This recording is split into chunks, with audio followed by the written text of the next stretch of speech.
Maoist chief encounter అబూజ్మడ్లో నేల కొరిగిన నంబాల కేశవరావు మరో 26 మంది నక్సల్స్ కూడా ఎన్కౌంటర్లో ప్రధాన కార్యదర్శి మృతి ఇదే తొలిసారి. మావోయిస్టు పత్రిక జంగ్ చీఫ్ ఎడిటర్ నాగేశ్వరరావు మృతి చెందినట్లు ప్రచారం అంటూ చూస్తున్నాం. అబూజ్మడ్లో 72 గంటల పాటు ఆపరేషన్, కేశవరావుపై 1.5 కోట్ల రివార్డు, ఒక జవాను మృతి, 5 గాయాలు. అబూజ్మడ్లో కొనసాగుతున్న కూంబింగ్ ఆపరేషన్లో 4 జిల్లాల బలగాలు. కేశవరావు స్వస్థలం ఏపీలోని శ్రీకాకుళం. వరంగల్లో ఇంజనీరింగ్ పూర్తి. రాడికల్ ఉద్యమం నుంచి నక్సలిజం వైపు. గణపతి తర్వాత మావోయిస్టు పార్టీ చీఫ్ పదవి. 7 ఏళ్లుగా ఉద్యమానికి కేశవరావు సారథ్యం అంటూ చూస్తాను. సిక్కోలులో పుట్టి అంచెలంచెలుగా మిలిటరీ ఆపరేషన్ల సిద్ధాస్తులు. అలిపిరి సహా 27 దాడుల్లో కీలక పాత్ర. నంబల ప్రశ్నం వెన్ను విరిగినట్టే దళపతిని కోల్పోయిన మావోయిస్టులు. ఒక్క ఏడాదిలోనే 540 మంది ఎన్కౌంటర్. ఖాళీ అయిన దండకారణ్య స్పెషల్ జోన్ ఉనికిని కోల్పోయిన ఏఓబి కమిటీ. ఈ మారణ హోమాన్ని ఆపాలి జస్టిస్ చంద్రకుమార్. చర్చలతో సమస్యకు పరిష్కారం డి రాజా కూనంనేని అంటూ చూస్తా ఉన్నాం. చర్చలు చేయడానికి కేంద్ర ప్రభుత్వం సిద్ధంగా లేనట్టు కనబడతా ఉంది. సో అది అందరూ కూడా గుర్తుపెట్టుకోవాల్సిన అవసరం అయితే ఉంది. ఇప్పుడు వాస్తవంగా మావోయిస్టు పార్టీకి వాళ్ళకు ఒక వెన్నెముక విరిగినట్టే.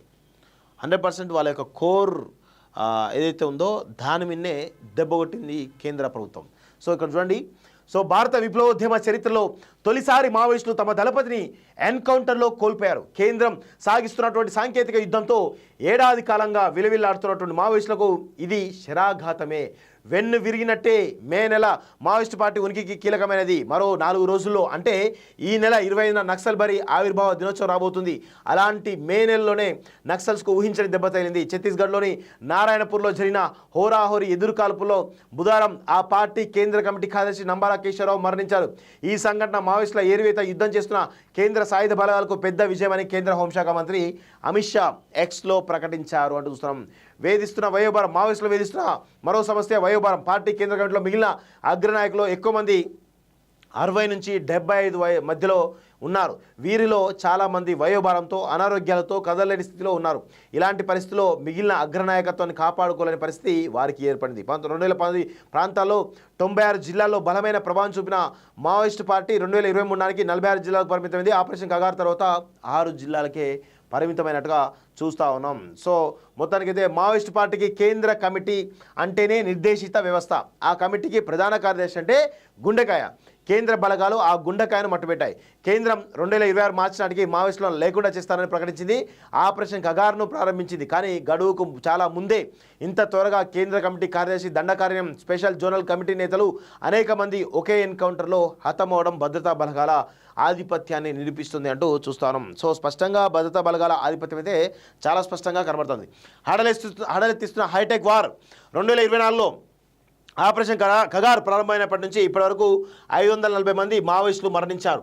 సో టాప్ నాయకత్వం నుంచి జిల్లా కమిటీ సభ్యుల దాకా మరణించిన వారిలో ఉన్నారు.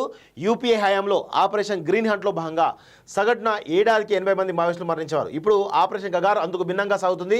ఒక విధంగా అత్యాధునిక సాంకేతిక యుద్ధం సాగుతోంది.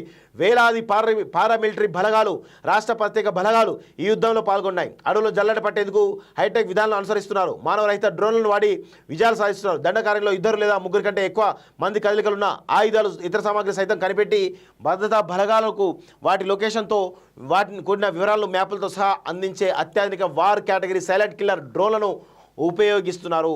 అవి 1-2 కాదు. మావోయిస్టులకు పట్టున అబూజ్మడ్, నారాయణపూర్, బీజాపూర్, కాంకేర్, ఆంధ్ర ఒడిశా బార్డర్ ఇలా ఆయా ప్రాంతాలను బట్టి, అవసరాలను బట్టి లెక్కకు మించిన డ్రోన్లను రోజువారీగా ఉపయోగిస్తున్నారు. దీనివల్ల భద్రతా బలగాలు అడవుల్లోని భారీ కొండలు, గుట్టలు ఎక్కి దిగాల్సిన పని లేదు. అనుమానంతో ఓ డ్రోన్ను ఫ్లయింగ్ చేపిస్తే 18-20 కిలోమీటర్ల పరిధిలోని అడవిలో ఎక్కడ ఏముందో సులువుగా కనిపెట్టవచ్చు. ఇవి భద్రతా బలగాల చేతికి అందిన తర్వాతే గత ఏడాది కాలంగా ఎన్కౌంటర్ల సంఖ్య పెరిగిపోయింది.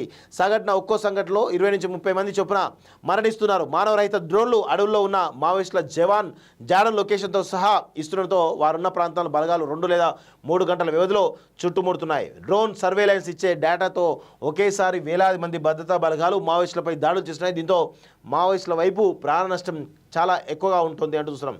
షెల్టర్ జోన్లోకి తిరోగమనం అంటూ చూస్తున్నాం. వరుస ఎన్కౌంటర్తో గడ్డు పరిస్థితిలో ఉన్నటువంటి మావోయిస్టు పార్టీ కేంద్రంతో చర్చలకు సిద్ధమని ప్రకటించింది. కేంద్ర కమిటీ అధికార ప్రతినిధి అభయ్ 2 సార్లు శాంతి చర్చల ప్రతిపాదన చేశారు. కేంద్రం ఈ ప్రతిపాదనపై సానుకూలంగా స్పందించలేదు.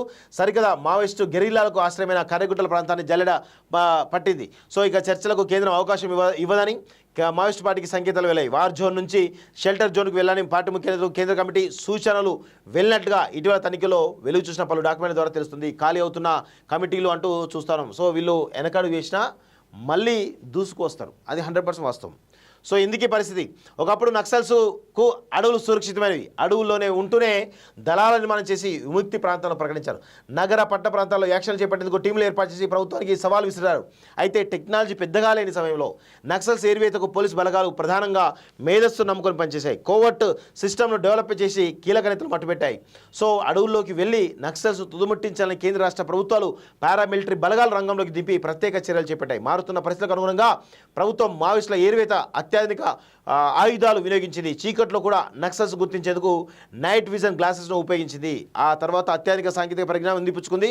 మావోయిస్టుల ఏరివేతకు సాధారణ డ్రోన్లను ఉపయోగించారు. వాటిని నక్సల్స్ కూల్చివేశారు. కానీ 2023 నుంచి అత్యాధునికమైన మానవరహిత శబ్దరహిత యుద్ధ డ్రోన్లను మావోయిస్టు ఆపరేషన్ కోసం కేంద్రం ఉపయోగిస్తుంది. ఒకవైపు పెరిగిన నిర్బంధం, మరోవైపు డ్రోన్ దాడులు ఆధునిక యుద్ధాన్ని ఎదుర్కోలేక ఇంకా సాంప్రదాయ కాలినడక మార్గాల్లోనే పయనిస్తూ మృత్యువులోకి వెళ్ళిపోతున్నారు. అసలు అడవుల్లోనే ఉంటూ మావోయిస్టు సాయుధుడిగా ప్రాణాలు కాపాడుకోవడం ఎలా అన్నది ఇప్పుడు మావోయిస్టు పార్టీ ముందున్న అతిపెద్ద సవాల్. కేంద్రం కోరుతున్నట్లుగా మావోయిస్టులు అస్త్ర సన్యాసం చేసి సాయుధంగా లొంగిపోలేరు. అలాగని అడవుల్లోనే ఉంటూ పాత పద్ధతులు కాలం చెల్లిన వ్యూహాలతో సాయుధ పోరాటం అంటే విడతల వారిగా మృత్యుని ఆహ్వానించమే అంటూ చూస్తాం. సో టెక్నాలజీకి దూరంగా ఉంటున్నారు కాబట్టి వాళ్ళు ఖచ్చితంగా దొరికితేనేమో వాళ్ళను ఎన్ని రకాల ఇబ్బందులు పెట్టి అన్ని రకాల ఇబ్బందులు పెట్టి మొత్తానికైతే అన్ని రకాల ఇన్ఫర్మేషన్ తీసుకునే ప్రయత్నం. సో వాళ్ళు లొంగలేరు, లొంగినా ఇన్ఫర్మేషన్ చెప్పలేరు, చెప్పినా వాళ్ళు నమ్మరు. సో ఏదో విధంగా వాళ్ళని ఒత్తిడి గురి చేస్తారు. అక్కడ ఉంటేనేమో అడవులలో ఉంటేమో ఇబ్బందికర పరిస్థితి. ఎప్పుడు ఏ డ్రోన్ వస్తుందో ఎవరు ఏం చేస్తుందో తెలియని పరిస్థితి. సో మొత్తానికైతే ఇంకా మారణహోమం పెరిగేటువంటి అవకాశం అయితే చాలా స్పష్టంగా కనబడతా ఉంది. నాగేశ్వరరావు మృతిపై ప్రచారం అంటూ చూస్తా ఉన్నాం. అబూజ్మండ్ ఎన్కౌంటర్లో మావోయిస్టు పత్రిక అవామ్ ఈ జంగ్ చీఫ్ ఎడిటర్ సజ్జా వెంకట నాగేశ్వరరావు కూడా మృతి చెందిన ప్రచారం జరుగుతుంది. ఆయన స్వస్థలం ఆంధ్రప్రదేశ్లోని బాపట్ల జిల్లా చీరాల మండలం దేవంగిరి గ్రామం. ఆయన గుంటూరులో డిప్లొమా పూర్తి చేసి 30 ఏళ్ల క్రితం అజ్ఞాతంలోకి వెళ్లారు. యూజీ DCSగా పనిచేసి అవామ్ ఈ జంగ్ ఎడిటోరియల్ బోర్డులో సేవలు అందిస్తున్నారంటూ చూస్తూ ఉన్నాం. సో వీళ్ళపైన ధరిన జాడులు అవి ఇవన్నీ చూస్తాను. సో బెంగాల్లోని నక్సల్ బరిలో 1967 మే 25న మొదలైన సాయుధ రైతాంగ తిరుగుబాటును అసలైన మార్గంగా గుర్తించిన వారిని నక్సల్స్గా వ్యవహరిస్తున్నారు.